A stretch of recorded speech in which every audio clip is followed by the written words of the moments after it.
What's good, Ravens flock? Welcome in to the Ravens Rundown, powered by Chat Sports. Tyler Jones here with you. Appreciate you joining us. Coming up on today's show, it is Ravens Mock Draft 2.0, and this time a little bit different as we have some trades involved for your Baltimore Ravens. We will get to all of that and more in just a few moments from right now. Before we do so, though, I want you guys to weigh in and get the comment section rocking to begin the show. Tell me a player the Ravens should draft, and we'll get started with the show. Who comes to mind that you would like to see in a Ravens uniform in 2023? Let me know. So right off the jump, let's start with a trade offer from the Minnesota Vikings.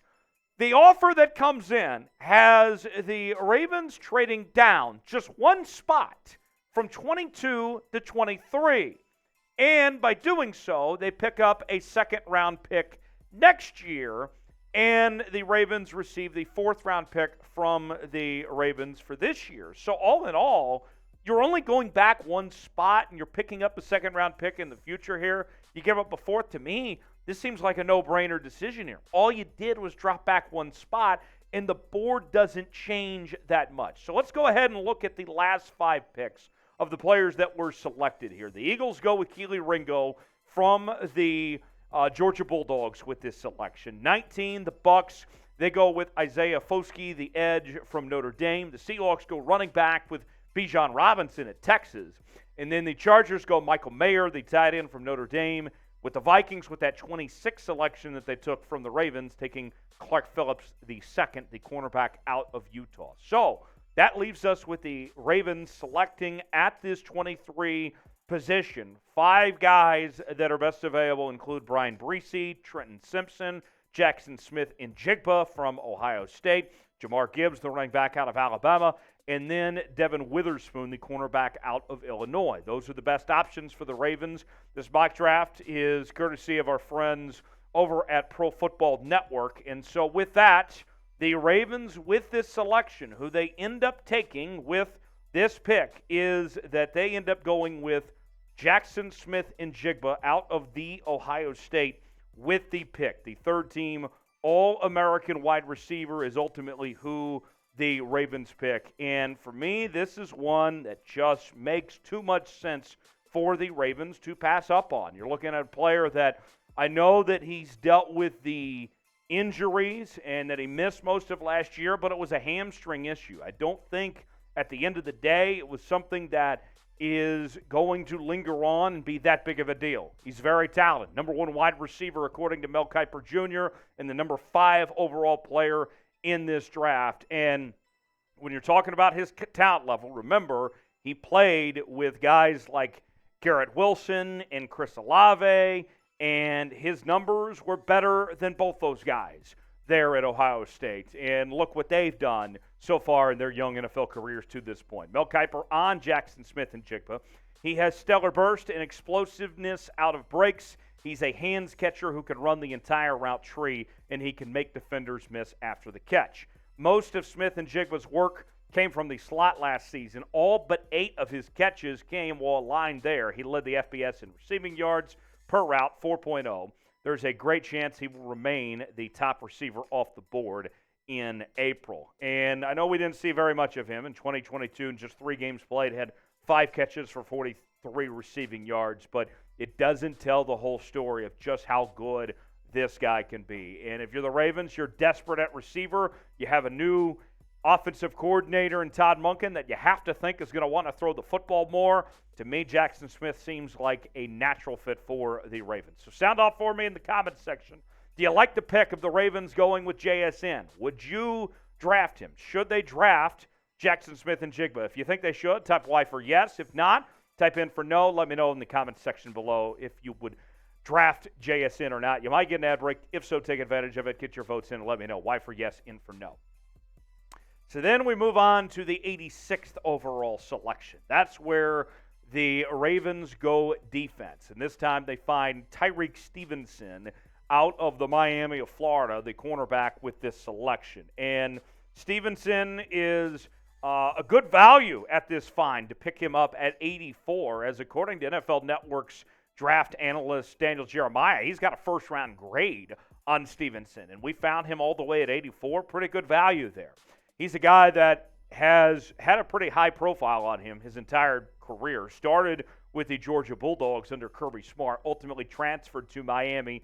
Third-team All-SEC ACC performer this past season with the Miami Hurricanes. And you look at his statistics, had 7 pass breakups, 2 interceptions, 25 tackles. We know where the Ravens stand at that cornerback position, where they probably won't have Marcus Peters back next year. You put Stevenson in. He's the guy that starts for you immediately to play alongside Marlon Humphrey. We move on to the 150th selection. That's where the Ravens end up with KJ Henry, the edge rusher out of Clemson, with this pick. And I know the Ravens defense played a lot better in the second half of last year, but those pass rushers were older, and so you got to look at younger options. Even if you are going to bring guys like Justin Houston back, you still have to get young, and that's where we go KJ Henry here. According to Sports Illustrated, he's got excellent size, movement skills for the edge position.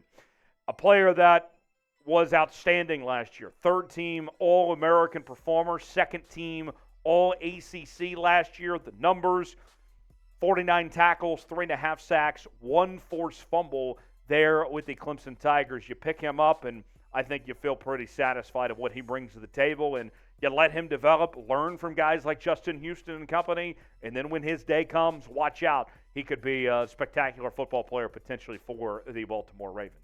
Then, with our final pick of the draft, with making the trade and only having 5 picks to begin with, this goes by pretty quick, and that's where we go at 199 with Deuce Vaughn, the running back out of Kansas State. And we look at Gus Edwards, right? He's your number 2 running back, but with his injury problems and getting older, there's a pretty decent chance the Ravens move on. And so with that, you're going to need to draft a day 3 guy. Deuce Vaughn is a good fit for the Baltimore Ravens here. A 2-time All-American, experience as a return specialist as well. And you talk about versatility. This is what Draft Network had to say about Deuce Vaughn.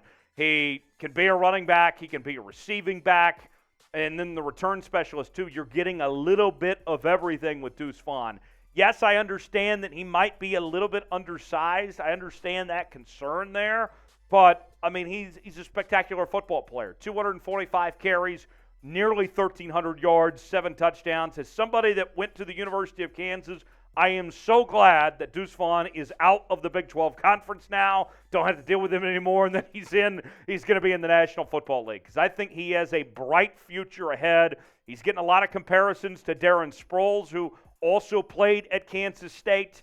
To me, this makes a lot of sense to go with Deuce Vaughn here to get a little bit of everything, a good value day 3, and you end your draft with a high note here. So would you draft Deuce Vaughn? If you would, type D for draft. If not, type P for pass. Let me know in the comment section. What do you think about that pick? Would you draft Deuce Vaughn if you get the opportunity to do so later in day 3? Let me know. Folks, we are closing in on 9,000 subscribers here on the channel, about 196 away from doing so, but we need your help to get there.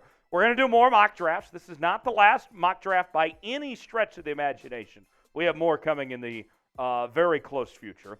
Also, we're counting down to free agency, trades, daily coverage right here on the channel. We're doing more live shows now, too. If you want more Ravens content, well, we got to have more subscribers to be able to bring it to you. So subscribe now for free. Turn on notifications so you never miss a moment. YouTube.com/RavensTV. So to recap before we go, with the 4 selections from the Ravens, you get Jaxon Smith-Njigba, you get Tyrique Stevenson, KJ Henry, and Deuce Vaughn, and you also pick up a second-round pick from Minnesota next year in the process. Say you add to next year's capital. I understand it's only 4 picks, and some people might think that's not enough. But I'm telling you, the Ravens, I think, are not that far off from that upper tier in the AFC. They're a few players away, and this could certainly make the difference as far as I'm concerned. You add these guys. So how would you grade my mock draft? How did I do? Scale it for me, 1 through 10, in the comment section of what you think of the job that I did with this mock draft, of taking that trade and going with those 4 picks. Obviously, we did not pick a quarterback because I believe that Lamar Jackson is going to be back, that a deal will get done one way or the other. Scale it for me, grade the mock draft. How did you think I did? Let me know. You can also interact with me on social media, Twitter, Instagram, and Facebook at Tyler Jones Live. I'll see you next time right here on the Ravens Rundown.